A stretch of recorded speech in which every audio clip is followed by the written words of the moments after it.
আসসালামু আলাইকুম। সবাই কেমন আছেন? আশা করি ভালো আছেন। আমিও ভালো আছি। আজকে আপনাদেরকে যে গল্পটা শোনাবো সেটা কোনো গল্প না, সেটা আমার জীবনে ঘটে যাওয়ার একটি ঘটনা আপনাদের সাথে শেয়ার করতে চাই। আমার বাবা মা একটা প্রবাসী স্বামীর কাছে বিয়ে দিল টাকা পয়সা দেখে। স্বামীর সাথে বিয়ে হয়েছে মোবাইলে বিয়ে হওয়ার পরে ভিডিও কলে বিভিন্ন ধরনের অঙ্গভঙ্গি করে আমাদের শারীরিক সম্পর্ক হয়, কিন্তু বাস্তবে হয়নি তা। এখন ওই স্বামীর ছুটি পাবে 1 বছর পরে, তখন বলে 2 মাস ছুটি পাবে, 2 মাস সংসার করে আমার কাছ থেকে আবার চলে যাব 5 বছরের জন্য। তাহলে আমি ওই স্বামীকে 5 বছর জন্য হারাবো, তাহলে কিসের জন্য বিয়েটা বসলাম বলেন তো? একটা মেয়ে মানুষটা তো বিয়ে দেওয়ার টাকা ওই জিনিসটার জন্যই তো। তাই যদি বিয়ের পর এখন বুঝতে পারছি যে ওই জিনিসটা কত মূল্যবান, এটা যদি বিয়ের আগে বুঝতে পারতাম না, তাহলে টাকা পয়সা চাইতাম না, খালি ওই জিনিসটাই চাইতাম। পরে আমি আর কি করব। পরে যখন স্বামী বিভিন্ন ধরনের অঙ্গি ভঙ্গিমা কথাবার্তা বলে, আমারও শরীরটা গরম হয়ে যায়, একা একা থাকি, কষ্ট হয়ে যায়। বাপ মারে বলি, মা তোমরা যে আমার কি বিয়ে দিচ্ছ, আমার আর ভালো লাগে না, এইভাবে থাকতে মন চায় না, আমি চলে আসুন। মা বলে, আরে স্বামী সংসার করতে গেলে কত কষ্ট করতে হয়, একটু চুপচাপ থাকলে দেখবি ঠিক হয়ে যাবো।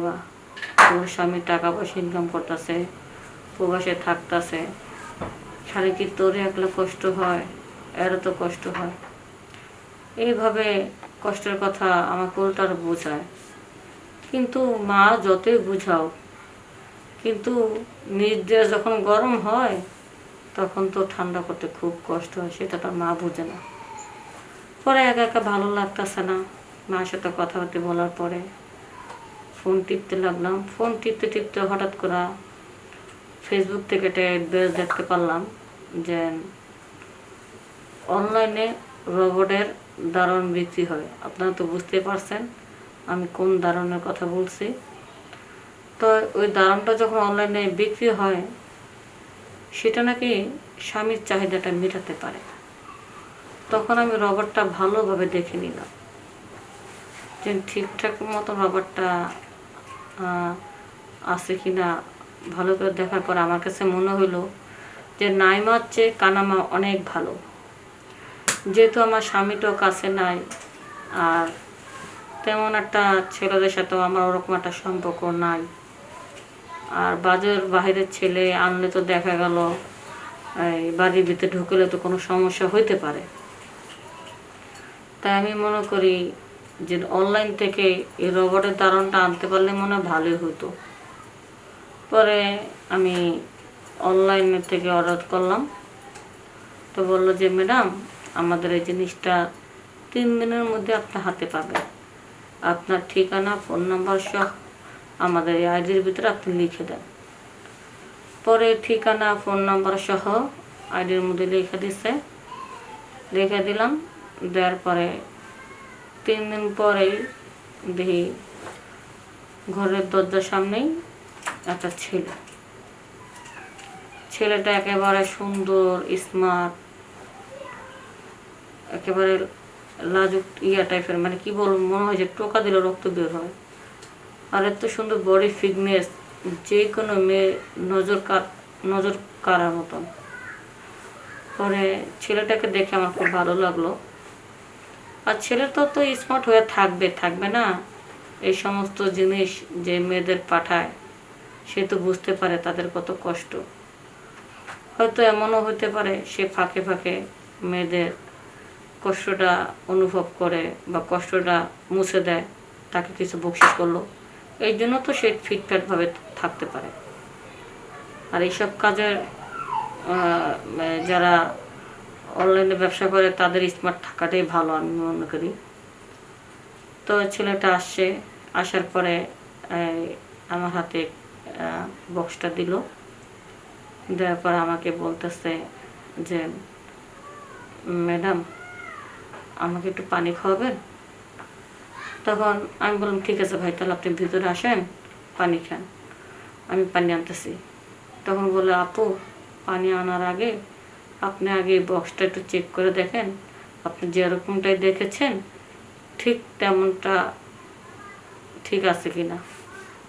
তখন আমি ওটাকে বের করলাম, বের করার পরে ওটাকে আমি ভালোভাবে ধরলাম, টাচ করলাম। টাচ করার পরে আমার কাছে ভালো লাগলো যে হ্যাঁ ঠিক আছে, যেমনটা বলেছি ঠিক তেমনটাই আনছেন। তো বললো ঠিক আছে ম্যাডাম, তাহলে একটু পানি খাওয়ান আমাকে। আমি চিন্তা করলাম যে লোকটার পানি পিপাসা লেগেছে, কত দূরে দূরে যায় মানুষের অর্ডারগুলো একটু দিয়ে আসে, শুধু শুধু খালি পানি নিয়ে গেলে কেমন দেখা যায়। পানির সাথে আমি একটু চা তৈরি করে আনলাম আর ওই বিস্কিট, একটু ঘরে বিস্কুট রাখা ছিল, টুরিস্ট বিস্কুট, ওগুলি দিলাম যে ভাই আপনি আস্তে ধীরে নিশ্চিন্তে খান। এসিটা সাইডে দিলাম, সেই তো গরমের ভিতর দিয়ে আইসে, তার তো সব মোটর সাইকেল চালায়া, তার তো সে তো পুরো গরম। এখন ওই গরমের ভিতর দিয়েছে, সে এসি ঠান্ডা বাতাস খাইলো, তারপর চা বিস্কুট দিলাম, নাস্তা করে রিল্যাক্স হইলো। তাকে বললাম রিল্যাক্সে আপনি বসেন। তারপরে বলছে যে ম্যাডাম এই বাড়িতে কি আপনি একাই থাকেন, আর কেউ নাই? তা আমি বললাম যে না আর কেউ নাই। কয় তাহলে ভাই আপনার বিয়ে হয়নি? কয় বিয়ে হয়েছে। ভাই আছে না কি নাই? ভাই নাই, ভাই তো বিদেশে চলে গেছে, ভাই থাকলে কি আর এইগুলি অর্ডার করতাম? তখন বললো আসলে ম্যাডাম অনেক আছে, থাকতেও অর্ডার দেয়, না থাকলেও অর্ডার দেয়।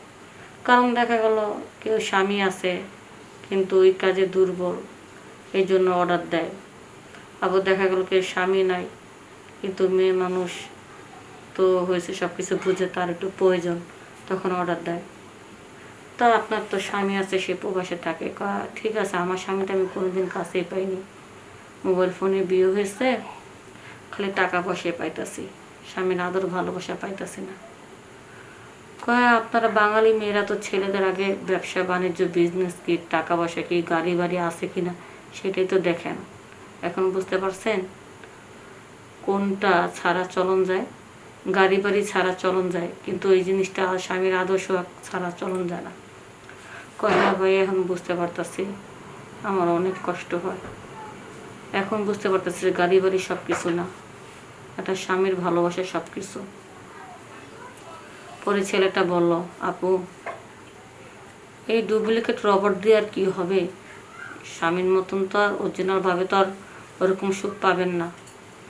ঠিক আছে অরিজিনাল ভাবে পাবো না, নাইমার চেয়ে কানামাই ভালো, যেহেতু আমার তো ওরকম বন্ধু বান্ধব নাই, কার কাছে বা বলবো, কে বা দেবে যদি রাজি না হয়।